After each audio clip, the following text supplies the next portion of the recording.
Palani railway சாலையில் தாவேகா சார்பில் ஒன்றிய அரசை கண்டித்து கண்டன ஆர்ப்பாட்டம் நடைபெற்றது.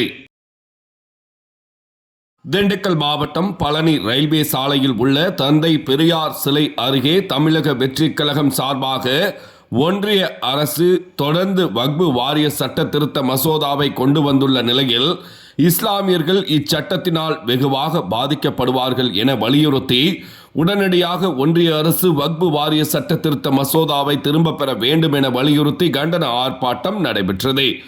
ஆர்ப்பாட்டத்தின் தலைமையாக மாவட்ட செயலாளர் கார்த்திக் ராஜன் மற்றும் ஆர்ப்பாட்டத்தில் மாவட்ட துணை செயலாளர் விஜய் சிவா, மாவட்ட செயற்குழு பாலமுருகன், நகர செயலாளர் மிதுன் மற்றும் ஒட்டஞ்சத்திரம் தொப்பம்பட்டி கொடைக்கானல் நகர செயலாளர்கள் உள்ளிட்ட நிர்வாகிகள் கலந்து கொண்டு ஒன்றிய அரசுக்கு எதிராக பல்வேறு கோஷங்கள் எழுப்பியவாறு கண்டன ஆர்ப்பாட்டத்தில் ஈடுபட்டனர்.